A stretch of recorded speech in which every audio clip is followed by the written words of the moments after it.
Finding the Decorator's Voice. I'm a certified interior decorator, professional organizer, and planning and productivity strategist. And today is week 28 of the weekly Declutter challenge. This week, we are going to declutter our kitchen countertops. Yes, the kitchen is considered the heart of the home. So often our countertops have become victimized by having papers and junk and keys and anything imaginable is often just placed on top of it. A clean counter can not only make your home appear neater instantly, it also helps make your cooking and daily routines go by a lot smoother. The first thing we're going to do is actually clear the countertop. We're going to take everything off the counter and wipe it down completely. We're going to make it a nice, clean surface. The next thing we're going to do is separate everything. You're going to have your appliances, papers, utensils, decor. Everything will be separated into different sections.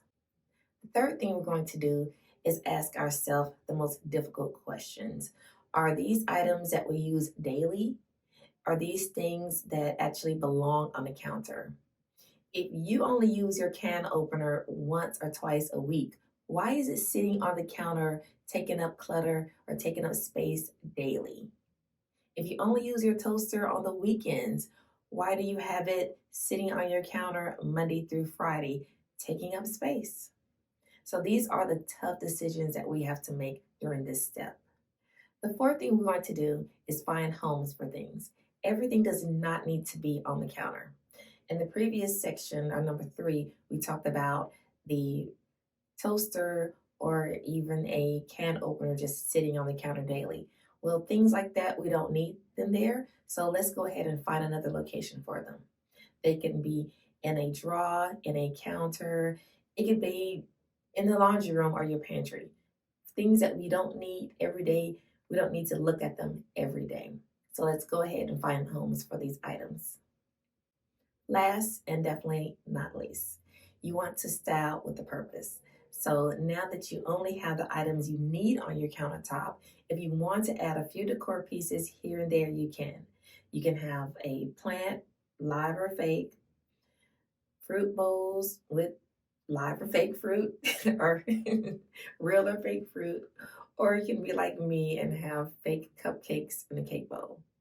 Either way it goes, your kitchen is yours, and now you have a clean space to define the purpose and then also be able to use it. Another thing, just because you have your idea of what you want your counter to look like, you can change it out. You can change the decor for the seasons, for the weeks. If you have a few things that you like and you just want to rotate them out, you can definitely do that. Well, I hope you are enjoying this Declutter challenge. We are more than halfway to the end of the year, so it's not too late to start. If you want to start, all you have to do is make a conscious effort to want to live in a decluttered home and have a decluttered life. Information about the complete Declutter challenge and how to join it will be in the description box below. And also, please feel free to join my private Facebook community. In the Facebook community, you are welcome to ask questions, leave pictures, and basically communicate with the different people that want to live a divine lifestyle. Please give this video a thumbs up, like it, and subscribe to this channel. Thank you very much, and have a divine day.